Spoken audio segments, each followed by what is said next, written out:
ನಮಸ್ಕಾರ ಜನಸೇವಕ ನ್ಯೂಸ್ಗೆ ಸ್ವಾಗತ. ದೇಶದ ಪ್ರಧಾನಿ ನರೇಂದ್ರ ಮೋದಿ ಅವರ ಜನಪ್ರಿಯತೆ ಮತ್ತೊಂದು ಸಾಮಾಜಿಕ ಜಾಲತಾಣಗಳಲ್ಲೇ ಸದ್ದು ಮಾಡ್ತಿದೆ. ಹೌದು, ನೀಟ್ ಪ್ರಶ್ನೆ ಪತ್ರಿಕೆ ಸೋರಿಕೆ ಕುರಿತು ಮಧ್ಯರಾತ್ರಿ ಹಂಚಿಕೊಂಡ ಒಂದು ಸೆಲ್ಫಿ ವಿಡಿಯೋ ಭಾರಿ ವೈರಲ್ ಆಗಿದೆ ಎಂಬ ವರದಿಗಳು ಹರಿದಾಡುತ್ತಿವೆ. ಈ ವಿಡಿಯೋ ಬಳಿಕ ಅವರ ಇನ್ಸ್ಟಾಗ್ರಾಮ್ ಖಾತೆಗೆ ಲಕ್ಷಾಂತರ ಹೊಸ ಫಾಲೋವರ್ಸ್ ಸೇರಿದಂತೆ ಎನ್ನಲಾಗಿದೆ. ಹಾಗಾದ್ರೆ ಏನಿದು ಬೆಳವಣಿಗೆ? ಸಂಪೂರ್ಣ ಮಾಹಿತಿ ಎಲ್ಲಿದೆ ನೋಡಿ. ನೀಟ್ ಪ್ರಶ್ನೆ ಪತ್ರಿಕೆ ಸೋರಿಕೆ ವಿವಾದದ ಹಿನ್ನೆಲೆ ಪ್ರಧಾನಿ ನರೇಂದ್ರ ಮೋದಿ ಅವರು ತಮ್ಮ ಸಾಮಾಜಿಕ ಜಾಲತಾಣಗಳಲ್ಲಿ ಸೆಲ್ಫಿ ಶೈಲಿಯ ವಿಡಿಯೋವೊಂದು ಹಂಚಿಕೊಂಡಿದ್ದಾರೆ.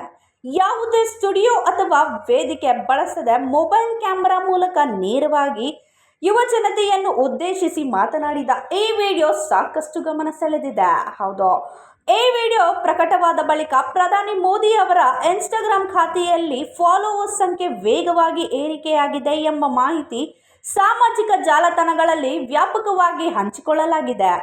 ಕೆಲವು ವರದಿಗಳ ಪ್ರಕಾರ ಸುಮಾರು 12 ಗಂಟೆಗಳ ಅವಧಿ ಸುಮಾರು 11 ಲಕ್ಷ ಹೊಸ ಫಾಲೋವರ್ಸ್ ಸೇರಿದಂತೆ ಎನ್ನಲಾಗಿದೆ. ವಿಡಿಯೋ ಅಪ್ಲೋಡ್ ಮಾಡುವ ಮೊದಲು ಪ್ರಧಾನಿ ಮೋದಿಯವರ ಇನ್ಸ್ಟಾಗ್ರಾಮ್ ಖಾತೆಯ ಸುಮಾರು 101 ಮಿಲಿಯನ್ ಫಾಲೋವರ್ಸ್ ಎಂದು ಹೇಳಲಾಗಿತ್ತು.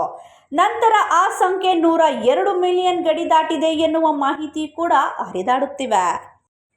ಇದೇ ವೇಳೆ ವಿಡಿಯೋ ಕೋಟ್ಯಾಂತರ ವೀಕ್ಷಣೆಯನ್ನು ಪಡೆದು ಸಾಮಾಜಿಕ ಜಾಲತಾಣಗಳಲ್ಲಿ ಟ್ರೆಂಡಿಂಗ್ ಆಗಿದೆ ಎಂದು ಹಲವು ಪೋಸ್ಟ್ಗಳು ಹೇಳುತ್ತಿವೆ. ಹೌದು, ನೇರ, ಸರಳ ಮತ್ತು ಯುವ ಜನಾಂಗವನ್ನು ಗುರುತಿಸಿಕೊಂಡು ಸಂವಹನ ಶೈಲಿಯಲ್ಲೇ ಈ ವಿಡಿಯೋಗೆ ಹೆಚ್ಚಿನ ಗಮನ ಸೆಳೆಯಲು ಕಾರಣವಾಗಿದೆ ಎಂದು ಅನೇಕರು ಅಭಿಪ್ರಾಯ ವ್ಯಕ್ತಪಡಿಸುತ್ತಿದ್ದಾರೆ. ಹೌದು, ಈ ಬೆಳವಣಿಗೆಯ ಕುರಿತು ನಿಮ್ಮ ಅಭಿಪ್ರಾಯವೇನು? ಪ್ರಧಾನಿ ನರೇಂದ್ರ ಮೋದಿಯವರ ಈ ಸಂವಹನ ಶೈಲಿಯ ಯುವ ಜನಾಂಗವನ್ನು ಹೆಚ್ಚು ಸೆಳೆಯುತ್ತಿದೆಯೇ?